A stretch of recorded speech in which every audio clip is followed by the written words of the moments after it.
तर आपण बघूयात की दोनच मार्ग सांगणार आहे की जे जर तुम्ही योग्य रीतीने अवलंब केला तर तुमचा दूध नैसर्गिकरित्या वाढायचा आहे. 90% माता ज्या आहेत ते टेन्शन मध्ये आहेत, कारण त्यांना दूध येत नाहीये असं त्यांचा समज आहे. मला दूध नाहीये, माझं दूध पुरत नाहीये, माझ्या बाळाचं पोट भरतंय की नाही.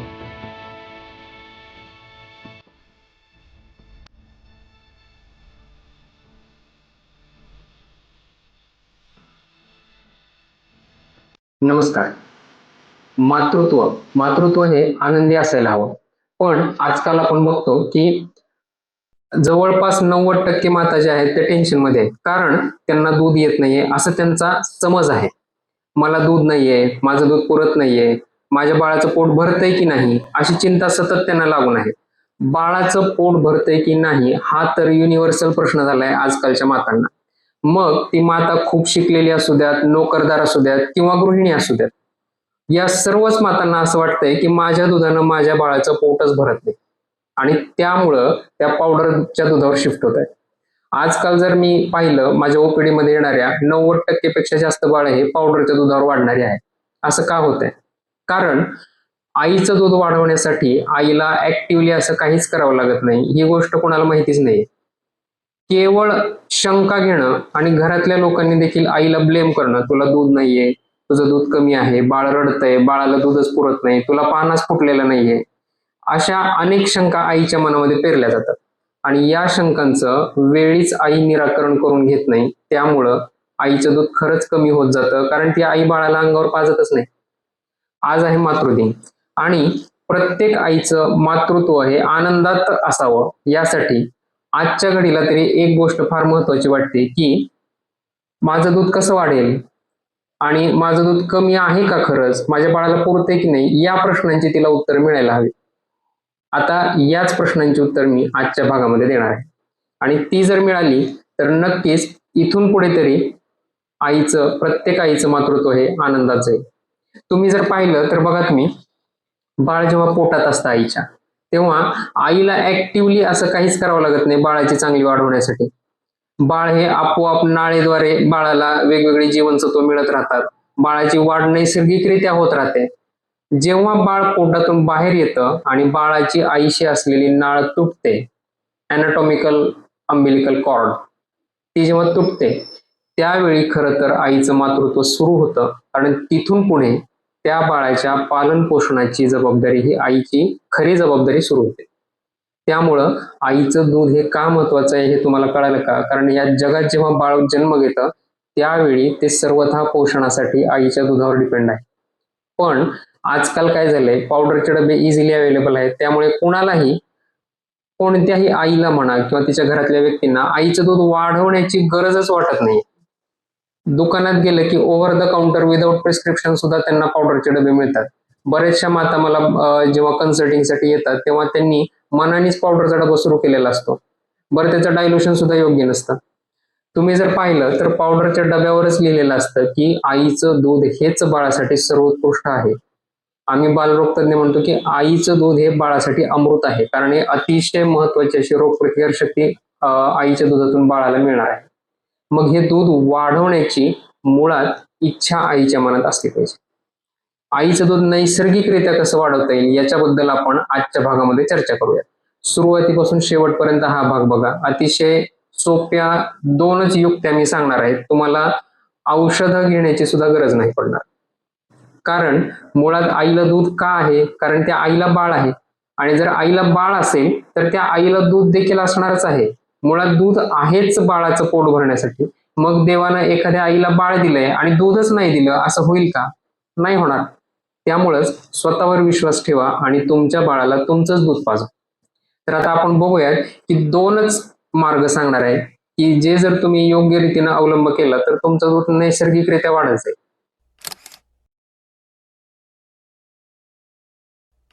त्यातला पहिला मार्ग आहे की बाळाला फ्रिक्वेंटली अंगावर पाजा. आईला दूध सुरू कधी होतं, म्हणजे स्तनांमध्ये आईनं 3 महिन्याची प्रेग्नन्सी सुरू केली की दूध तयार व्हायला सुरू होतं. ते घट्ट असतं. सुरुवातीच्या काही दिवसामध्ये बाळाने जन्म घेतल्यावर ते घट्ट असल्यामुळं थोडं थोडंच येतं. पण जसं जसं आई बाळाला फ्रिक्वेंटली अंगावर पाजायला लागते तसं तसं आईचं दूध झपाट्याने वाढायला लागतं, दुप्पट तिप्पट चौपट वाढतं. पण सुरुवातीच्या काही दिवसात जे कमी दूध असतं त्यामुळं आईला असं वाटतं की चमच्याभरच दूध येते म्हणजे दूधच नाहीये. पण याच गैरसमजामुळे ती अंगावर पाजायचं बंद करते आणि मग खरंच दूध कमी होतं. तर पहिला मार्ग काय आहे की आईने बाळाला अंगावर फ्रिक्वेंटली पाजलं पाहिजे, खूप जास्त वेळा. फ्रिक्वेंटली म्हणजे कमीत कमी 2 तासातून एकदा तरी बाळाला अंगावर लावलं पाहिजे, दोन्ही बाजूवर पाजलं पाहिजे. सुरुवातीला बाळाची भूक कमी असते, झोप जास्त असते, त्यामुळे बाळ थोड्याच वेळात येईल किंवा थोडा वेळ देखील पेईल. पण आईचं कर्तव्य आहे की तिनं बाळाला अंगावर लावलं पाहिजे आणि पाजलं पाहिजे. ठीक आहे. आणि त्यानं काय होईल की या चित्रात दाखवल्याप्रमाणे जेव्हा बाळ अंगावर पितं तेव्हा आईच्या ब्रेनला सिग्नल मिळतो की बाळ अंगावर पितंय आणि त्याला दुधाची गरज आहे. त्यामुळे जर आई सतत अंगावर पाजायला लागली तर आईच्या ब्रेनला सारखा सारखा सिग्नल मिळेल की बाळाला दुधाची गरज आहे. बाळ खूप वेळा लॅच होऊन सक करतंय, अंगावर पितंय, म्हणजे आपण जास्त प्रमाणात दूध तयार केलं पाहिजे. ठीक आहे. त्यामुळं आईच्या मेंदूतून दूध तयार करणारी संप्रेरक प्रोलॅक्टिन आणि ऑक्सिटोसिन, केमिकल्स म्हणा थोडक्यात, हे जास्त प्रमाणात सोडले जातील आईच्या रक्तामध्ये आणि या हॉर्मोन्समुळे आईच्या स्तनांमध्ये देखील दूध तयार होण्याचं प्रमाण वेगाने वाढेल. त्यामुळे पहिला आणि नैसर्गिक मार्ग हा आहे की आईनं अंगावर फ्रिक्वेंटली पाजलं पाहिजे. आता दुसरा मार्ग काय आहे? दुसरा मार्ग त्याहून सोपा आहे, म्हणला तर सोपा आहे, म्हणला तर अवघड आहे. कारण हे हॉर्मोन्स कुठून येत आहेत तर आईच्या ब्रेन मधून येत आहेत आणि आईचं मन देखील आईच्या ब्रेन मध्येच आहे. मग जर आईचं दूध वाढवायचं असेल तर काय करावं लागेल? आईचं मन शांत आणि प्रसन्न असायला हवं. जर आईच्या मनामध्ये वेगवेगळ्या शंका असतील, मला दूधच नाहीये, माझं दूधच कमी आहे, वाढेल की नाही, अमुक तमुक, तर या निगेटिव्ह भावनांमुळे काय होईल? हे प्रोलॅक्टिन आणि ऑक्सिटोसिन हॉर्मोन कमी प्रमाणात सोडले जातील, ब्लॉक होतील ब्रेनच्या लेवलला आणि त्याचा परिणाम असा दिसेल की आईचं दूध खरंच कमी होईल. शिवाय जी आई मनामध्ये धाकधूक घेऊन आहे, चिंताग्रस्त आहे, त्या आईला कसं आहे, मुळातच पाजायची फ्रिक्वेन्सी देखील भीतीपोटी ती आई कमी करते आणि फ्रिक्वेन्सी पाजण्याची कमी झाली की आपोआप आईच्या दुधावर देखील परिणाम होतो.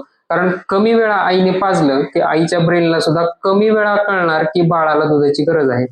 उलट तो असा निष्कर्ष करणार आईचं ब्रेन की पूर्वीपेक्षा कमी वेळा बाळ पिते, याचा अर्थ दुधाची गरज कमी झालेली आहे, मग दूध देखील कमी प्रमाणात तयार झालं तरी चालेल असं आईच्या ब्रेनला वाटणार. आणि आई मुळातच मनातून घाबरलेली असल्यामुळे हे रिफ्लेक्सेस जे आहेत ऑक्सिटोसिन प्रोलॅक्टिन हे पण कमी होते. त्यामुळं दुसरा मार्ग काय आहे आईचं दूध वाढवण्याचा? आईनं मन प्रसन्न ठेवलं पाहिजे, अतिशय प्रसन्न. निगेटिव्ह विचार मनात आणायचे नाहीत. मला दूध आहे, मी आई आहे म्हणजे मला दूध देखील आहेच आणि मी माझ्या बाळाला माझंच दूध पाजणार असा एक ठाम निर्धार करायचा. छान देवाची गाणी ऐकायची, मन प्रसन्न ठेवायचं. घरातल्या व्यक्तींनी आईवर कसलंच बंबार्डिंग करायचं नाही निगेटिव्ह गोष्टींचं. तुला दूध नाहीये, तुझं दूध कमीच झालंय, तुझं दूध वाढत नसतं, आता प्रत्येकीला पावडरचं दूध द्यावंच लागतं, तुला पानाच फुटलेला नाहीये, तुझे स्तन जडच लागत नाहीयेत म्हणजे तुला दूधच नाहीये, बाळ रडतंय म्हणजे त्याचं पोटच भरत नाही, त्याला तुझं दूध पुरत नाही, असं कसलंही निगेटिव्ह विचारांचं बंबार्डिंग, ब्लेमिंग आईवर करायचं नाही. तुला दूध आहे, कालपेक्षा छान दूध पितंय बाळ, बाळ रडतंय तर ते बाळच आहे, ते रडणारच आहे, त्याला परत पाज. बरं भुकेमुळेच रडत असेल असंही काही नाही, त्याला कदाचित दुसरं काही कारण असू शकेल रडण्याचं, आपण डॉक्टरांकडे तपासून घेऊ त्याला. पण तुला दूध आहे आणि आपल्या घरात आलेल्या नवीन बाळाला तू तुझंच दूध पाज, अशी एक शाश्वती, एक आत्मविश्वास घरातल्या माणसांनी, खास करून घरातल्या महिलांनी, आईने, आईच्या आईने, सासूबाईंनी, नणंदांनी, बहिणींनी यांनी आईला द्यायचंय. त्यामुळे आईचं मन प्रसन्न होईल, कॉन्फिडंट होईल आणि आईचं दूध वाढायला मदत होईल. तर हे 2 मार्ग जर आईने अवलंबले की बाळाला सतत फ्रिक्वेंटली किमान 2 तासातून एकदा दोन्ही अंगावर पाजायचंय आणि आईनं आत्मविश्वास ठेवायचाय, मन प्रसन्न ठेवायचंय, पॉझिटिव्ह विचार करायचे, या 2च मार्गांनी नैसर्गिकरित्या आईचं दूध वाढत जाईल. कारण जी आई रेग्युलरली जन्मापासून बाळाला पाजते त्या आईचं दूध वाढतच जातं, कधीही कमी होत नाही. याचं उदाहरण घ्यायचं झालं तर आपण गायीकडे बघू शकतो. गाय ही रेग्युलरली वासराला अंगावर पाजते, गाय हा प्राणी आहे, मुळात ती एक्सेसिव्ह विचारच करत नसते, मला दूध आहे की नाही, वासराला पुरली की नाही, माणसासारखं. ठीक आहे. त्यामुळे काय होतं, वासरू रेग्युलरली गाईचं दूध पितं, आपण देखील उरलेलं दूध काढून स्वतः पितो आणि त्यामुळं या दुधाचा फ्लो जो आहे गाईच्या तो कंटिन्यू चालू राहतो, वाढत राहतो. तसंच निसर्गासाठी सर्व प्राणी समान आहे. गाय काय आणि माणूस काय, माणसाला देखील निसर्गानं त्याच्या बाळाला पाजण्यासाठी आईला दूधच दिलेलं आहे आणि गाईला सुद्धा वासराला पाजण्यासाठी दूधच आहे. मग जर दोन्ही प्राणी माणूस आणि गाय हे निसर्गासाठी समान असतील, तर जसं गाईचं दूध वाढतं वासराला रेग्युलरली पाजल्यामुळे, तसंच बाळाला रेग्युलरली पाजल्यामुळं आईचं दूध देखील वाढतच जातं, ते कमी होत नाही. त्यामुळे बाळाला रेग्युलरली फ्रिक्वेंटली पाजा आणि तुमच्या मनात स्वतःबद्दल आणि स्वतःच्या दुधाबद्दल आत्मविश्वास ठेवा. लक्षात ठेवा, आईला दूध आहे कारण बाळाला त्याची गरज आहे. ज्या आईला बाळ आहे त्या आईला दूध देखील असणारच आहे. मातृदिनी सर्व मातांना आनंदी मातृत्वासाठी आणि प्रत्येक बाळाला त्याच्या आईचंच दूध मिळावं यासाठी अनेक शुभेच्छा. धन्यवाद.